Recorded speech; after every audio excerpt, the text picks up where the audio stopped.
Hello friends, my name is Hameed. Today I'm working on this KitchenAid range. It's an induction range. Today the customer's complaint is that the whole display is dead. If they're trying to work on the display, it shows some weird numbers or 666 EEE shows, and then other than that, nothing works here. So today I will show you how to repair this without replacement of any parts. This is the unit, and I'm going to show you the model and serial number on this unit.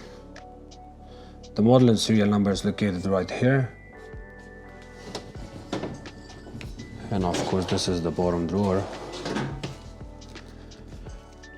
Anytime you get power surge in the house, or if you spill something on the top of the range here, I have a video for similar unit but different problem, and I advise all my customers and homeowners that they have this kind of ranges that they have to fill it with silicone in this area. There's a gap right here, and that needs to be filled with silicone, because anytime you spill water or liquid or anything, it goes from the bottom of this, goes at the bottom, and the control board, the main control board or main relay board is also located at the bottom this area. Right here it's located at the bottom, and I'm going to show you when I open this unit apart. So today I'm going to show you how to bring it back to life. Anytime the unit is not working, the first thing you want to do is you turn on and off your breaker a couple of times, or turn it off for 5-10 minutes, turn it back on. That usually takes care of the problem, but in this video I'm going to show you it's a different case. It's not the breaker, and I'll show you how to do this. So we're going to open and remove this front panel. In order to remove this panel, we have 3 screws. By opening the door, there's 3 Robertson screws. One is here, one is right here, another one is right here. So in total 3 screws we are going to remove, and it's a Robertson drill bit. The drill bit looks like this.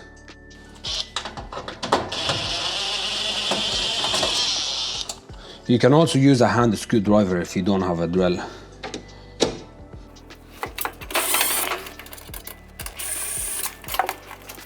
Once you remove the 3 screws, this bottom panel comes out. See the way it's installed. And remember, each time you're removing these screws, it has plastic clips that this holds the screw in place. They kind of break because they are very fragile, and you can break them easily. Even if you break it, you can reinsert it back in at the same spot where it goes, like that, and then tape it from inside. Tape it from inside right here, and then that usually holds the screw back in place. So once you remove those 3 screws in that bottom panel, we're going to remove 1 screw from here.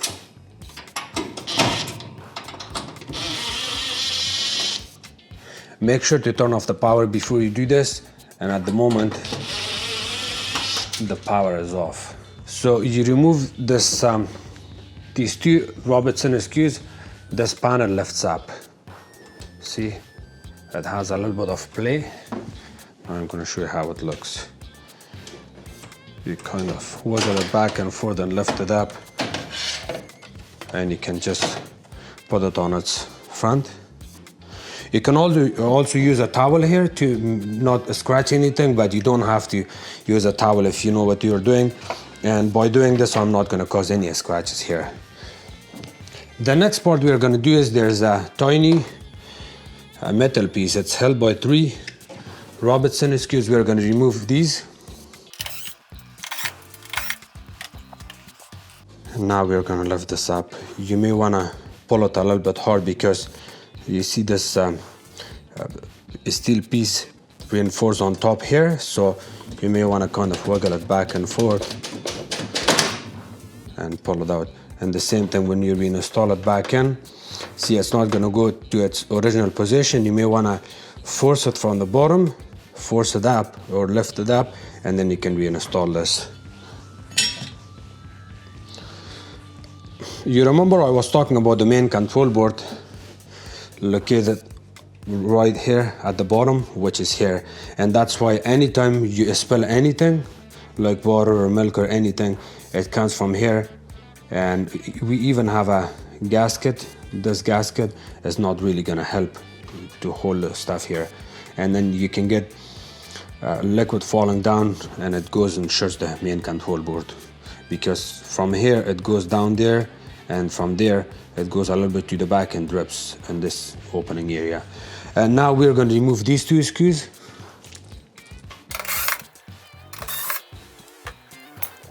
Once you remove those two screws that's holding the main control board in place, you can use a flat screwdriver if you want, or you can use two hands to lift the control board up a little bit. See, you can lift it up, kind of put your finger at the bottom.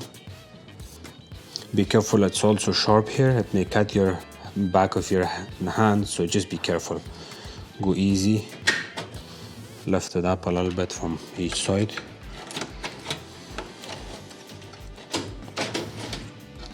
The control board is out. And this cable that comes from the display or user interface board, we are going to disconnect it. To disconnect it, you see this plastic tab, you're going to push down on it a little bit. Hold it from the connector itself, do not pull it from the wire. With one finger, you can push the plastic tab down. With other two fingers, you can push this out. And now you can remove your main control board more out. You pull the control board out this much. Now the next part we are going to do is we will disconnect the ribbon cable for the display board. It has a small tab in here. We're going to press on the tab and kind of wiggle it back and forth. You see this tab? You have to press hard on it. If you don't have enough strength to use your nail and finger to press on this tab, you can always use a tiny flat screwdriver, stick it in this corner where the tab is located, and then after that you can kind of wiggle it back and forth and remove it. So the display board is out completely. Thank you.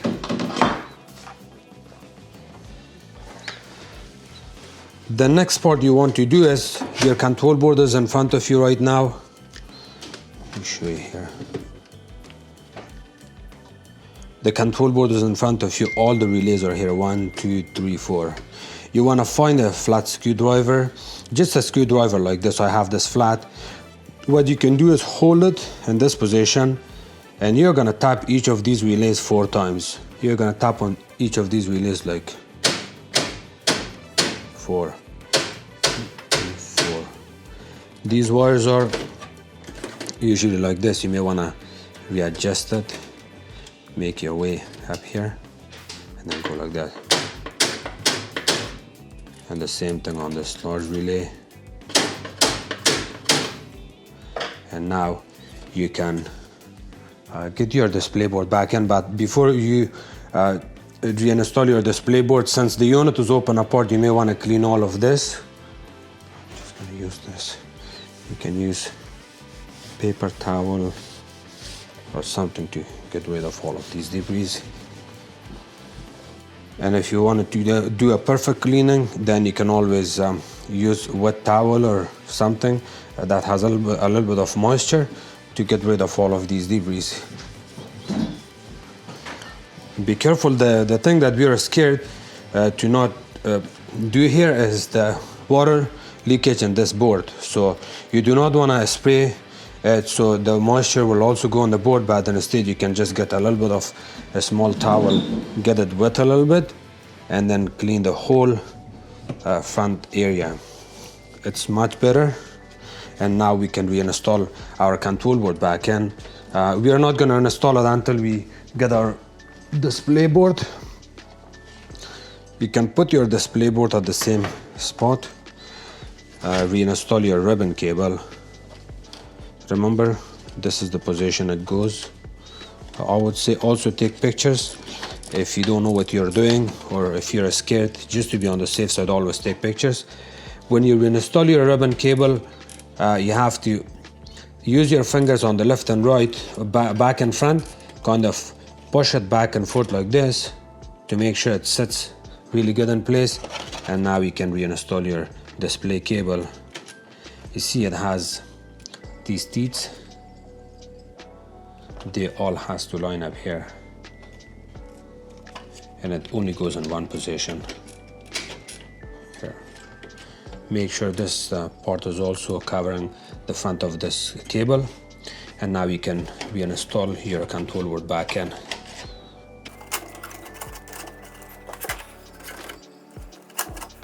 You want to bring your control board this way, just reposition it, and now you can add your screws back in.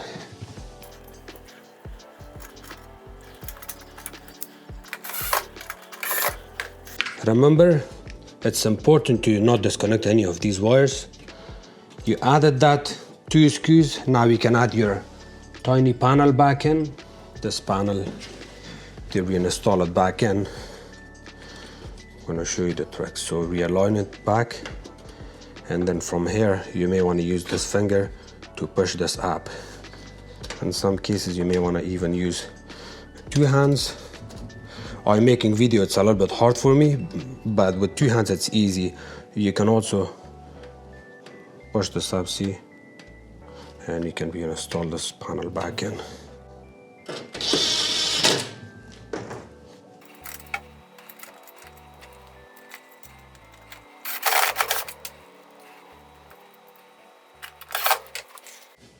And remember these plastic tabs, this one, it's supposed to look like that.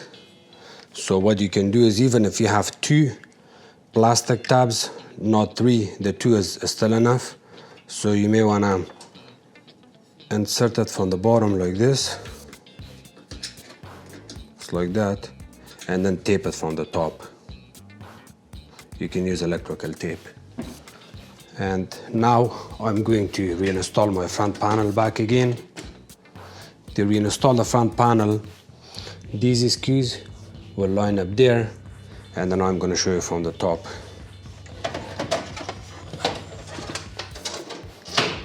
From the top you see this opening.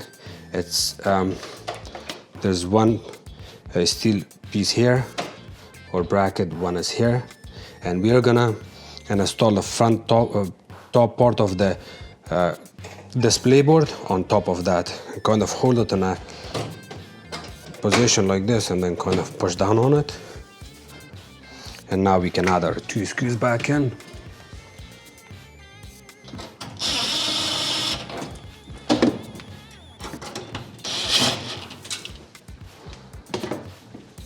Before you put your lower bottom cover, you want to check this from the top, make sure everything seems okay here. It's also straight and there's no gap. Run your finger around it like this, go back and forth, seems okay. And now you can put your lower panel back in. To reinstall this panel, you see it has a little bit of a small lip on the front panel. You hold it in this position and kind of go the bottom of this panel, see, line it up, and then push it back, hold it there, and add your screws back in.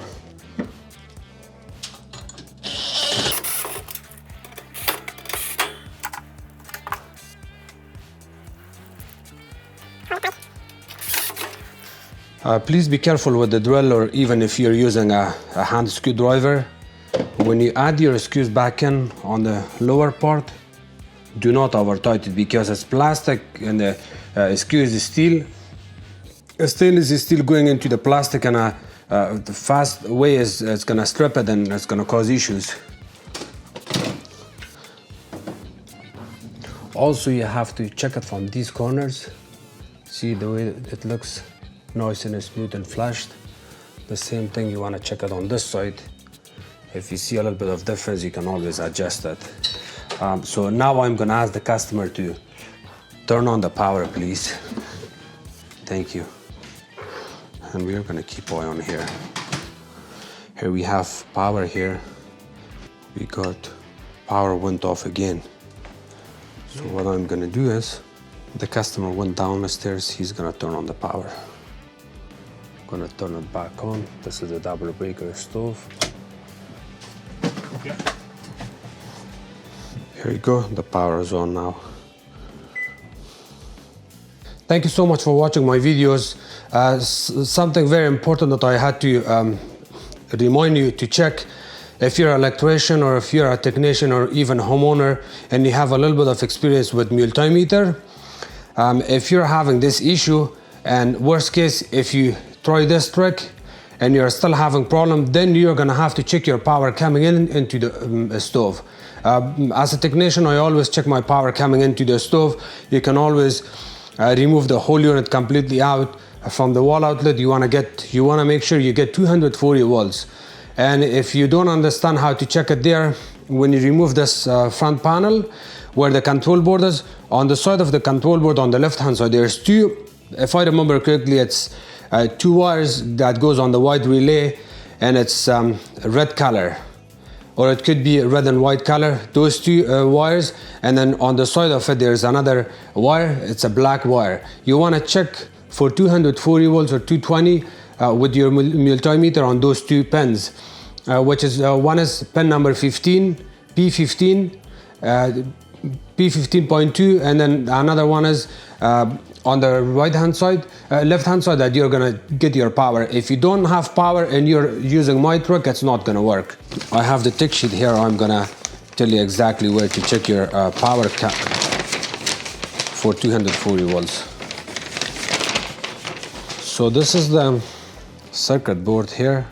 You see line 1, it's coming, it's black. You can check for 120 volts for this, P6.1. And then on this side, I also have line 2, which is red color. You want to check for 240 volts, 120 here and 120 here. Or if you're checking with your multimeter from line 1 to ground, you should have 120.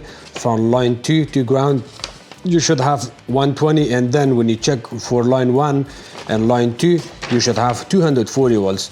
If you're getting on line 1 120 to ground and you're getting 120 from line 2 to ground, but you are not getting 240 between line 1 and line 2, if you're not getting power between these two, if it's not 240 volts, you still got problem with your breaker panel. Thank you so much for watching my videos. Please don't forget to subscribe to my channel, like my videos, and share it with others. You can also follow me on Facebook. It's called Hameed Appliances Repair. The last part is, if you do all of this and you're still having problem, please replace your main control board located on the bottom of the display. Thank you.